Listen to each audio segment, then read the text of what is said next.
మెడ్సీ IVF ఉచిత సంతాన సాఫల్య చికిత్స శిబిరం ఏప్రిల్ 15 నుండి మే 15 వరకు. నమస్తే రమగారు. నమస్తే జయ.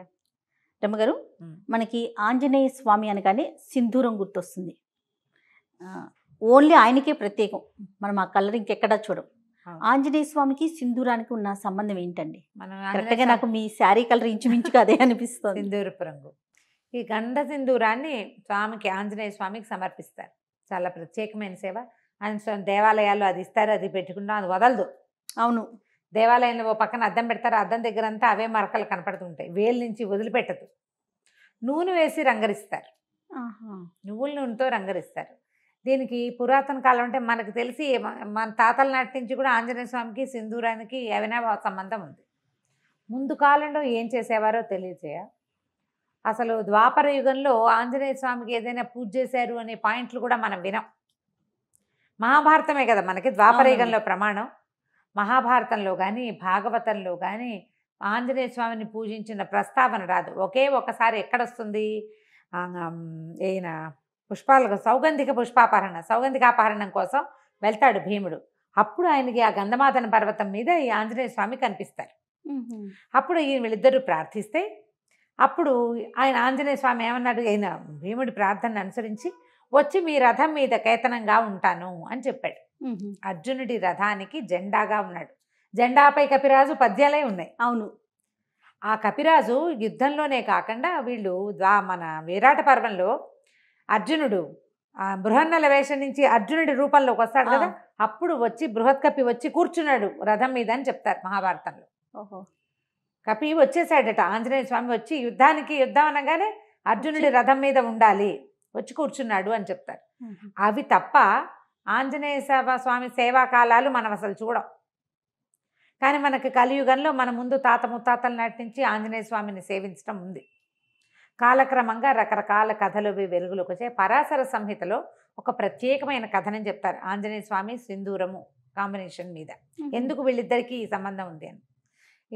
మన రావణ వధ అనంతరం పట్టాభిషేకం జరిగింది సీతారాములతో పాటు. ఆంజనేయ స్వామి కూడా వీళ్ళంతా వచ్చారు. ఓకే, ఆంజనేయ స్వామి, సుగ్రీవుడు, తార, అంగదుడు, రుమ వాళ్ళే కాకుండా మళ్ళీ విభీషణుడు, జాంబవంతుడు అంతా కూడా శ్రీరామ పట్టాభిషేకం చూడడానికి ఇక్కడికి అయోధ్యకి తరలి వచ్చారు. చాలా కాలం ఆంజనేయ స్వామి సీతారాముల సేవలోనే ఉన్నాడట. అయితే ఒకనాడు ఆయన వచ్చేసరికల్లా సీతాదేవి సింధూరం పెట్టుకుంటుంది, బొట్టు పెట్టుకుంటుంది. అప్పుడు పాపిట్లో బొట్టు, సీమంతంలో బొట్టు పెట్టుకోవటం మన విధానం కదా. అంటే ఇప్పుడు మనం రామాయణ కథ అంతా నార్త్ ఇండియా కథగా మనం చెప్పుకుంటాం. వాళ్ళకి పాపిట సింధూరం చాలా ముఖ్యం ఆ ప్రాంతం వారికి. బొట్టు పెట్టుకుంటుంటే ఈయన అడిగాడు, అమ్మా ఈ సింధూరం ఎందుకు పెట్టుకుంటున్నావు నువ్వు అని అడిగితే సీతాదేవి చెప్పిందట, రాముడు అత్యంత ప్రీతిపాత్రుడుగా ఉంటాడు, ఈ బొట్టే రాముని యొక్క ప్రీతి, ఆయనకి ఇష్టం. రాముడు ఎక్కువ కాలం, చాలా కాలం చల్లగా ఉండటానికి ఈ బొట్టు పెట్టుకుంటేనే ఆయనకి మంచిది. రాముని ప్రేమ, దానికి కారణం ఈ బొట్టు అని చెప్పింది. ఈయన ఆలోచించుకున్నాడు, ఈవిడ ఒక్క చిటికెడు బొట్టు పెట్టుకుంటేనే ఈవిడ తప్పిపోతే రాముడు ఎంత దుఃఖపడ్డాడు. ధీరోదాత్తుడైన వాడు, మామూలు వాడు కాదు, మహావీరుడు. ప్రపంచంలో ఉన్న వీరులందరినీ తోసిరాజనగలిగిన వాడు. ఆమె లేకపోతే ఎంత దుఃఖపడ్డాడు, అంత ప్రీతి. చిటికెడు బొట్టుతోటి అంత ప్రీతి వచ్చింది, అంత ప్రేమ భార్య అంటే. అందుకని ఆ సింధూరాన్ని తను కూడా పెట్టుకోవాలనుకున్నట్ట ఆంజనేయ స్వామి. రాముని ప్రేమ దాన్ని గెలవటం, రాముడు ఎంతో కాలం చల్లగా ఉండటం కోసం రెండు చెప్పింది కదా. అవును, ఆయన ఎప్పటికీ గెలుపొందుతూనే ఉండాలి రాముడు అంటే, మనం కూడా పెట్టుకోవాలనుకున్నాడు. పెట్టుకోవాలనుకుని ఈయన ఏం చేశాడు, సరే అట్లా వెళ్ళి సింధూరాన్ని తెచ్చుకున్నాడు. ఈయనకి కపి కదా, ముఖం అంతా వెంట్రుకలు ఉంటాయి. సీతాదేవి పెట్టుకున్నట్టుగానే పాపిటి పెట్టుకోవడానికి ప్రయత్నం చేశాడు, కుదరలా. ఇదంతా హెయిర్ ఉంటుంది, కుదరలేదు. సరే ఏమనుకున్నాడు, ఎట్లా రాలిపోతుంది ఇది, ఆవిడ పెట్టుకుంటే ఉందే, నేను పెట్టుకుంటే ఎందుకు లేదు, రాలకుండా ఉండాలంటే ఏం చేయాలని నువ్వుల నూనె కలిపాడట అందులో.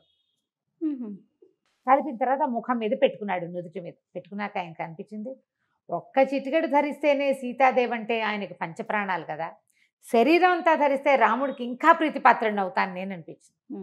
మొత్తం సింధూరాన్ని ఒళ్ళంతా అలదుకున్నాడు. ఆ స్వరూపంతో రాముడికి కనపడడానికి సభాస్థలికి వెళ్ళాడు. వెళ్ళేసరికి అందరూ నవ్వారు చూసేవాళ్ళంతా. సభలో ఎంతమంది ఉన్నారు, అయోధ్యాపుర వాసులంతా ఉంటారు, ఇంకా సామంతులు వాళ్ళు వీళ్ళు చాలా మంది ఉన్నారు, ఈయన సంబంధించిన వాళ్ళు కూడా, ఆంజనేయుడికి సంబంధించిన జనం కూడా చాలా మంది ఉన్నారు.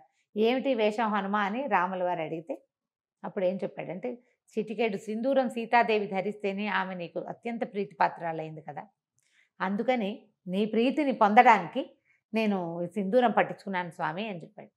ఆ మాటకి చాలా సంతోషించాడట శ్రీరాముడు. ఎవరైతే ఆంజనేయుడికి సింధూరం పెడతాడో వాడు నాకు అత్యంత ప్రీతిపాత్రుడు.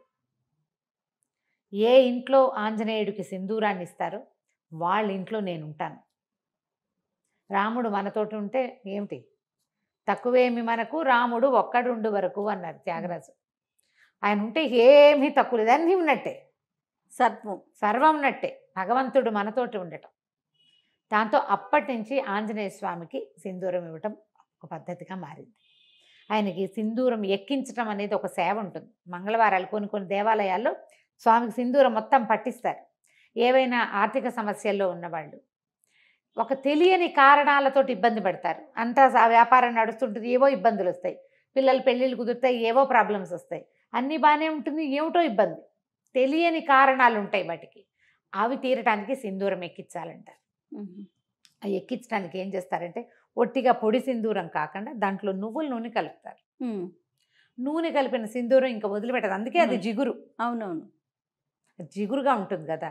అయితే ఈ గంధ సింధూరము, ఆ సింధూరపు దాన్ని తయారు చేసే రాళ్ల వల్ల ఈ నువ్వుల నూనె కలిపితే కొన్ని చోట్ల మోకాళ్ళ నొప్పులకి వాటికి వైద్యంగా కూడా నార్త్లో వాడతారట. దాన్ని ఎక్కువ కాలం వృద్ధాప్యం రాకుండా ఉంటుంది సింధూరం అలదుకుంటే అని చెప్తారు. కానీ శరీరం అంతా సింధూరం పట్టించుకొని మనం ఎక్కడ ఉంటాం, ఉండలేకపోతాం కదా. కనీసం సంవత్సరానికి ఒకసారైనా ఆంజనేయ స్వామికి ఈ సేవ జరిపిన వాళ్ళు అకాల మృత్యువు దరిచేరదు వాళ్ళని.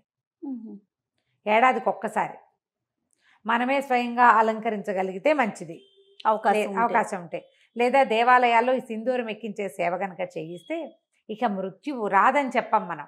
అకాల మృత్యువు 50కి 30కి 40కి ఇంకా బాధ్యతలు ఉండగా, అమ్మా నాన్న బతికుండగానే పిల్లలు మరణించడం, అలాంటివి 95 ఏళ్ళ అమ్మా నాన్నలు ఉంటే 70 కూడా రాని కుమారులు మరణించడం, 60లో కుమారులు 90లో అమ్మా నాన్న, పెద్దవాళ్ళిద్దరు ముదిబగ్గులు వాళ్ళు బతికి జీవించే ఉంటారు పాపం.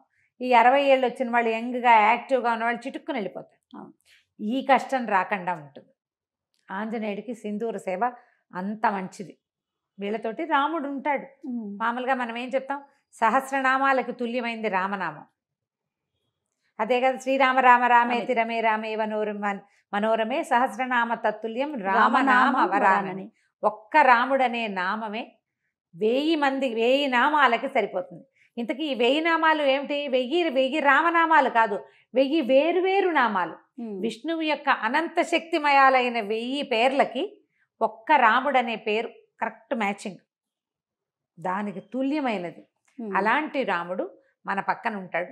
అందుకని ఆంజనేయ స్వామికి ఈ సింధూరం ఎక్కించడం ఒక పద్ధతిగా మారింది. మనం ఇటీవల కాలం మనకు దగ్గరలో కూడా ఆంజనేయ స్వామికి ఏముంది, ఆయన ప్రతి వీధికి సందుకి దేవాలయాలు ఉంటాయి. అవును, ఫలానా చోటే సింధూరం ఎక్కించాలి అని పెట్టుకోకుండా ఎక్కడ కుదిరితే అక్కడ తమలపాకులతో సేవ చేయించడం. తమలపాకులు ఆకుపూజ చేస్తారు కదా, ఆయన ప్రీతి. తర్వాత ఈ సింధూర సేవ ఇది గనక చేయిస్తే చాలా విశేషమైన ఫలితం లభిస్తుంది. తప్పకుండా. నమస్తే. నమస్తే.